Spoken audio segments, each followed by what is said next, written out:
سلام البنات، واش راكم عليكم؟ باش نتمنى تكونوا كامل لاباس وصحتكم لاباس. نبداو بسم الله. اليوم جيتكم بوصفه طاجين الفرماج او طاجين الجبن على طريقتي الخاصه، اقتصادي وخفيفه بزاف الوصفه، وتوجد في ظرف قياسي، ما تطلبش منكم حوايج بزاف. نتمنى انها تعجبكم. نبداو على بركه الله.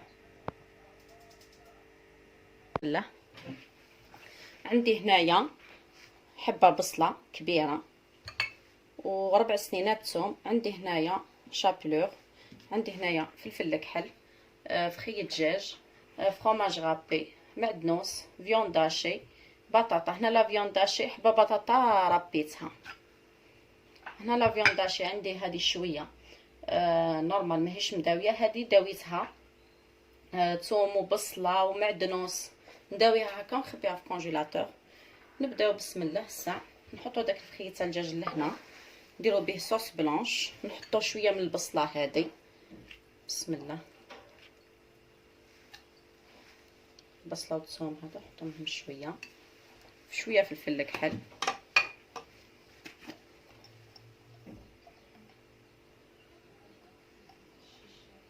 هكا ملح ثاني ما نساوش،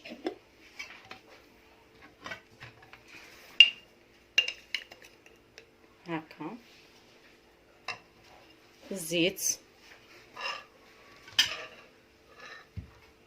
مغرفه زيت ولا 2 مغارف، خاطر الفخد يجي فيه لي غرا هذوك تاع الدجاج. بسم الله.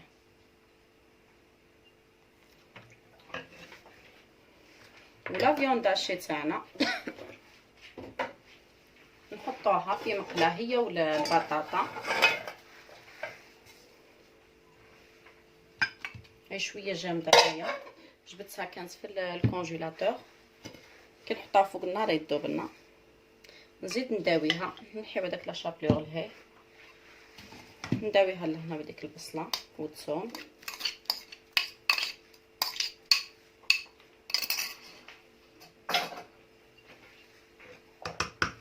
بطاطا ثاني. الملح برك لهنا ما نكثرش، علاه ما نكثرش باسكو راح ندير من بعد الفرomاج غابي، والحوايج تاع لي فرomاج غابي كيما تعرفوا يجيو مالحين ديجا.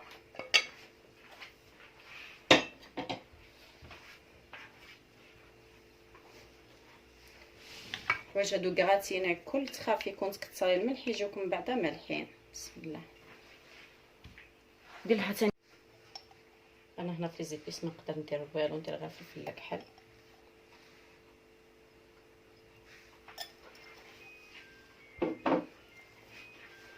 نزيد ندير لها ثاني مغرف زيت،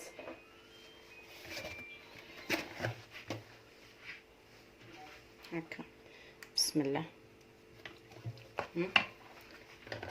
نحطو ديك الطنجره تاعنا هذه تتقلى وهذه تتقلى، هذه تتقلى ومن بعد كي العاده كي تقلى لنا مليح البرمه تاعنا نمرقوها، وهذه تتقلى. هاي لا فيون داشي تاعنا وديك البطاطا قاعدين يتقلاو، نخليهم يتقلاو على نار ضليله، ما نقويوش عليهم النار باه يطيبوا لنا، وفي نفس الوقت ما يتحمروش بزاف خاطر من بعد نردوهم للفور. دوكا هاي الطنجره تاعنا، هاي ديك البصله تكرملت، دوكا نمرقها. انا هنايا سي بون نحيت هذيك الفيون داشي تاعي والبطاطا. بسم الله. دوكا نحط لهم العظام، حندير 4 عظمات نتوما ولا كونتيتي اللي درتوها. بسم الله.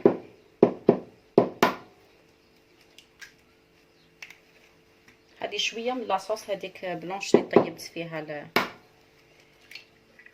نديروها باه ما يجيناش يابس، باه كي يطيب في الفور كي يطيب في شويه صوص يجي طري، وما نكثرولوش الطياب بزاف بزاف، نديروه موعيه باه يجينا طري. بسم الله. ندير هذاك المعدنوس تاعي يعطي فيه ذوق رايع، يبنوا المعدنوس. ندير ثاني الفرماج،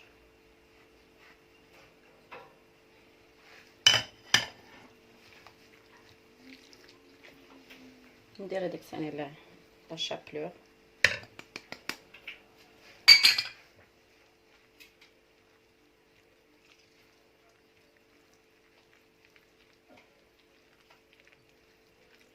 عندي هنايا فخوماج تاع البيضون، شريته ركبت به رمضان وفضل لي شويه بقالي، يعني الله يبارك، يخدم صح وبنين، فيه واحد البنه تهبل. وندير كل يوم تقريبا البوراك لي سوفلي لي شوسون ندير به، وهكاك وزاد بقالي وما فزد ما راح ما جا، ما تخلطوش فيه برك بمغرف تكون تاع حديد. شوفوا انا هنا وجاني شويه ناشف، راح نزيد له عظمه.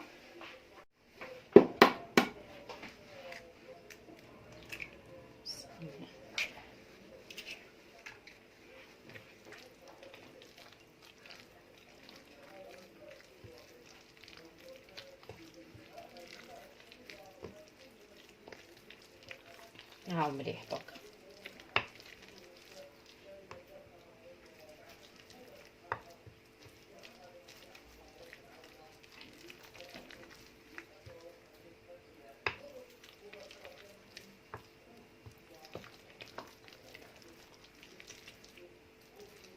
هاو دوكا مليح. جيب بلاطو تاعي نكون دهنتو بالزبده. دركا جبت هداك البلاطو تاعي دهنتو بالزبده، متنساوش دهنوه مليح. نحط نص الخليط،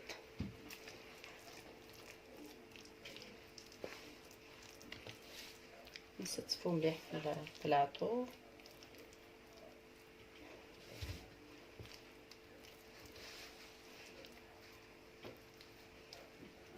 هكا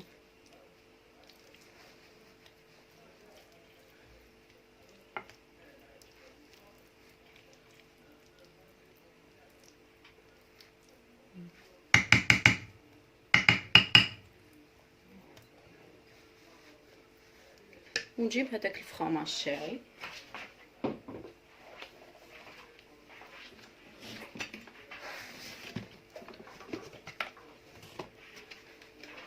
متنساوش الفرomاج كيما قلت لكم باه ما يفسدلكمش. اقفلوه، انا نقفلوه نخبيه في ساشي، زيد نقفلو في ساش نخبيه بلوتو في ساشي مقفوله، ونخدم به غير بالمغرف تاع اللوح، ما نخدمش بتاع الحديد باسكو يفسد.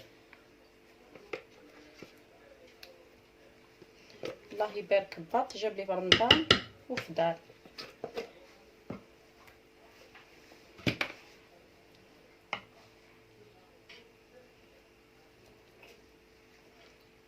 انا جامي خدمت به، بصح المره دي كي جربته قلت والله نفيدكم به بلي يعني مليح واقتصادي. كما تعرفوا حنا الميزانيه شويه قليله والغلا في رمضان يعني يخرج عليك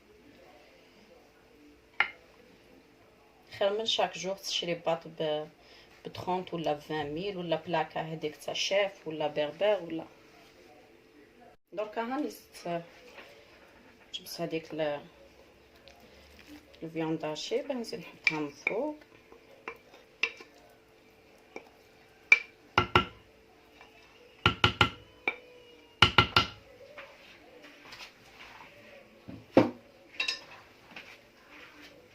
بسم الله.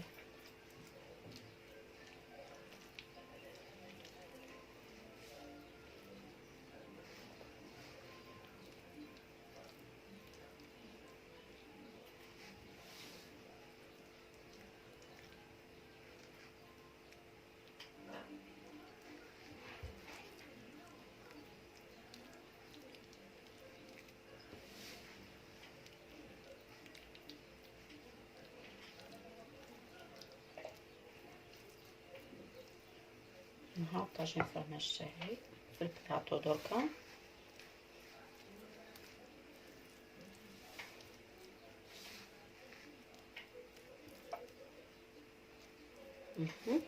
نعدل مليح هكا.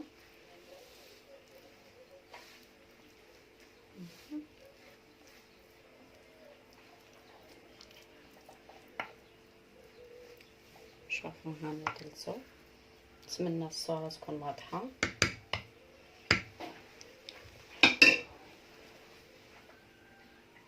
دركا نديرو فرماج غافي هكا من فوق. كما تعرفوا هاد لي بلا يحبوا الفرماج يبننهم.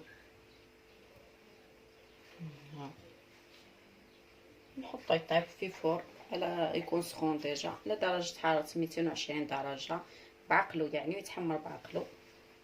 مدة الطياب تاعو من 40 دقيقة، نبداو نشوفو من 15 40 دقيقة.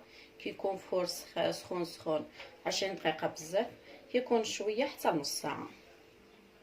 دركا هاي لاصوص تاعنا تقالت. للامانه برك انا زدت لها مغرف من هذا، ها هي هذا كريم فريش، كريم ليكيد تاع لي صوص هادو بلونش. نسيت كي زدتها ولا صدقوني نسيت بلي قاعده نصور اصلا. زدت لها مغرف باه تقالي ديك المرقه تجي بنينه. كيما هذا كات فروماج، فيه لوغو تاع كات فروماج، يعني بنه رايحه. دركا سي بون نطفي على لاصوص تاعي.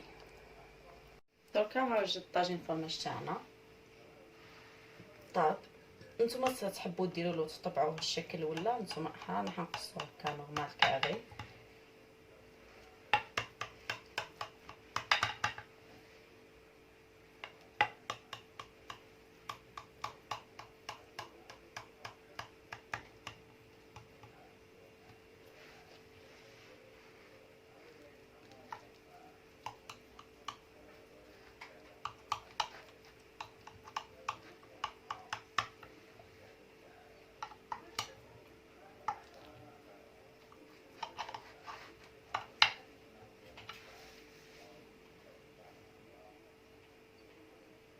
سلام البنات، شراكم عليكم؟ نتمنى تكونوا لاباس، صحتكم لاباس.